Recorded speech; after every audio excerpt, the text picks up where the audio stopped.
All right, guys, Grease here again. Review number 11, right? 1 and 2. 11, 1 and 2. Okay, so it looks like I have some book on a desk, right? Or a book on something, right? That's just going around on a merry-go-round, okay? Give you some information. So what information are they giving you here? So they're giving you a bunch of stuff here, right? They're giving you, look, here is a graph, right, of position, X position. So we're going back and forth over time. Right? So a lot of this information is grabbed right from this chart right here, right? So let's take a look. What does question 1 say? Determine the period of revolution of the book. All right, period of revolution. Period is the time needed to complete one cycle, right? So where am I going to get that information from, right? So period of revolution. So we're starting at x0, and as time goes on, right, I'm going 30 to the left, 30 back towards the middle, 0 point, 30 to the right, 30 back to the middle. So really what's happening is I'm going around, up, back, down. So how long does it take me to complete one cycle? Well, looking at my chart, the period of revolution here is 120 seconds, right? So for A, right, period, 120 seconds, okay? What is that's A1, right? So what does A2 say? Calculate the tangential speed, right? Not angular speed, tangential speed. So how am I finding the object's tangential speed? So in this particular case, the speed is equal to distance over time. Okay, since we're going in a circle now, right? If I was going in a straight line, right? This equation also can be used, but this distance would be linear. Since I'm not going in a straight line, but I'm going in a circle, right? The distance around the outside of the circle is going to be my circumference. So velocity is 2 pi r over t, which is the period. So 2 pi. All right, so what's the radius here? Well, let's look at my diagram here. Well, believe it or not, from here, right, I don't really get the radius. However, I have some x coordinates here, don't I? What is it saying? X, right, to the left, negative 30, right, back 30, right? So what is, right, so look at what happens here. I'm going out here, from here to here, and that's telling me from my graph that it's 30 meters, right? So my radius here is 30 meters, and luckily before we solve for the time, right, period 120 seconds. So doing this, I got 1.57 meters per second. Okay? All right, so that's, I think that's A, I, and I2, right? What does B say right here? All right, so this big blob right here, right, represents the book, right? So here's the book. Draw at its lowest point now, at its lowest point. So B, I, right? At its lowest point, draw the forces that are acting on the book. I'm going to draw it like that. Fn, right, mg, at the lowest point. Okay, so that's that guy. So what does BII say? Okay, at its lowest point of the circle, the book is moving only in the horizontal direction. That is true, right? That is actually true, right? So right here, it's coming down. It's right at that instant in time. The velocity here is tangent to the curve, right? So it's only moving at that instant in time to the left, right? The horizontal direction, in any direction, right? So in what direction, if any, is the net force, vertical force on the book? Now this didn't really come out so well, but it's supposed to be up, comma, down, comma, or none direction, no direction, since there's no, right? All right, what's the answer? Well, this one's actually kind of simple, right? Listen, what's happening to the book? It's traveling in what type of direction? It's a circle. So if it's going in a circle, there must be a centripetal acceleration. And if there's a centripetal acceleration, there has to be a force, right? So the answer is up. Why is that? Because there is centripetal forces acting on it, right? Centripetal accelerations, whatever you want. Either one I think is acceptable. Okay? So C, right? So what is C saying? Okay, so derive an algebraic equation for the vertical force that the bench exerts on the book at its lowest point. All right, so at its lowest point, right?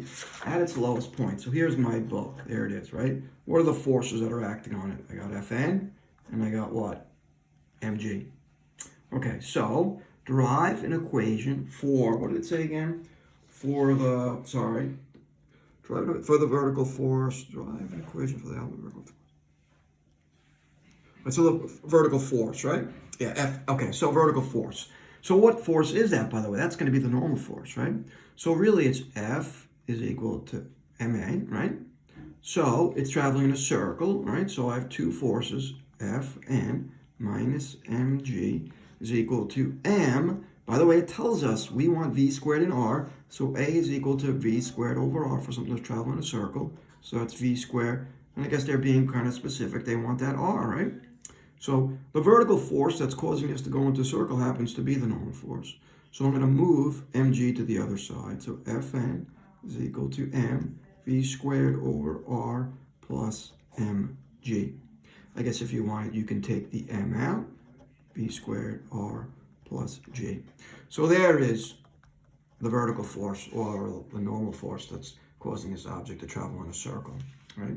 So that's C, right? D, right? All right, at the lowest point of the circular path is the force that the bench exerts. So at the lowest point, right? Does the bench exerting a bigger force, less than, greater, or equal to the force of gravity? Well, we just said that this guy is traveling in a circle, right? So D, right, has to be greater, right? Why does it have to be greater? Because if it wasn't greater, it wouldn't be able traveling in a circle, right? So there's the answer to D. All right, so let's move on to 11.2, right? 11.2. So I have this,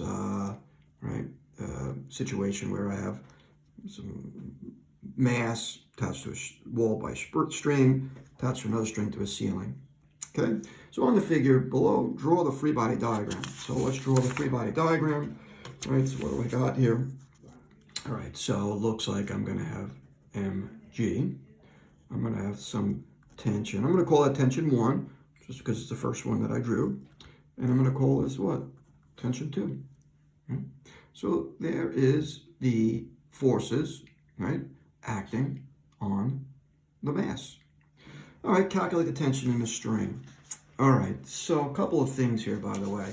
So, all right, so let's see. They gave us, right, in my original equation, right, they gave us this angle up here was 30, okay?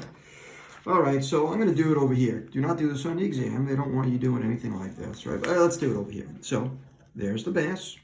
What do I have? I have T1. I have mg. Now what I'm going to do is to get, right, T2, or T1 I should say, I need to take T2, and I need to break it up into the horizontal and vertical components. So let's call this T2, T2. All right, so look, we are told, right, that this angle up here was 30, not this one. This was 30, right? So if that's 30, that's 60. I'm just going to use the 60. To me, look, it's easier here, right? If I'm looking at this and I want T2x and T2y, I'm going to use the 60. You can use the 30, just you're going to have different values than me, right? So that makes T2, this guy, right, T2x, that's going to be what? If that's 60, that's going to be cosine 60, right? And then this here is going to be what? Sine 60, right? Because that's this guy over here. So cosine, sine 60, cosine 60, right? So T2 sine, this is y, T2x. All right, so I guess I got to look at my x dimension. No, my y dimension first, right? Yeah, I want my y dimension first, obviously, because I know mg, right? So summing up the forces in my y dimension, that gives me 0. So it's going to be 2 sine 60. Bring the mg over to the other side. There's mg, right? So T2 sine 60 is equal to mass 1.8 times 10.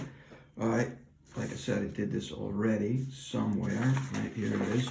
Right, so in this particular case, I'm going to get a T2 to be what? 21 newtons.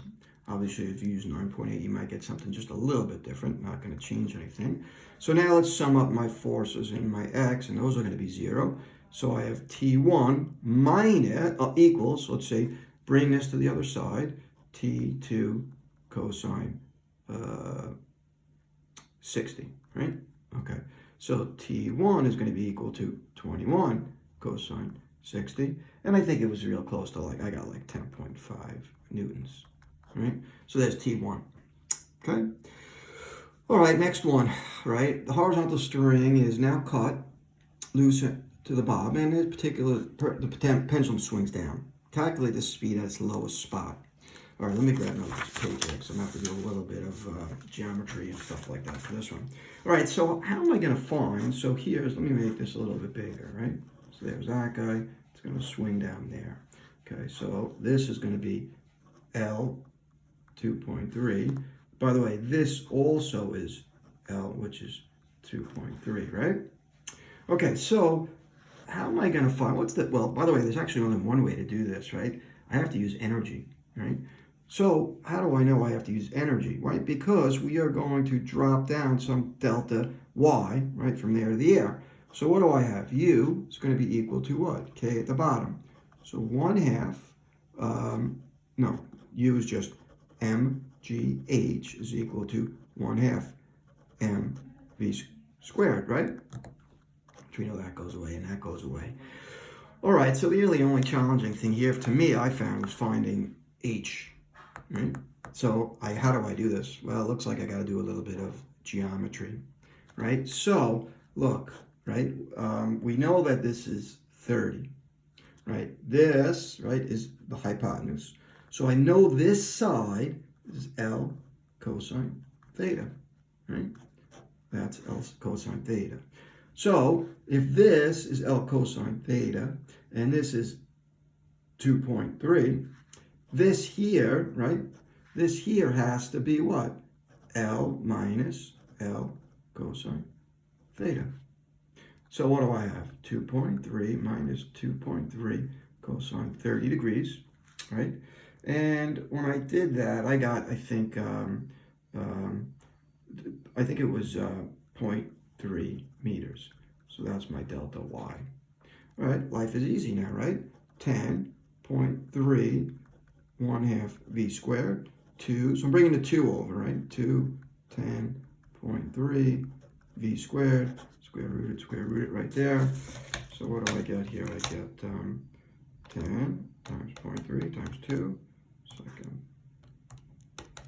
And I get about 2.49 meters per second.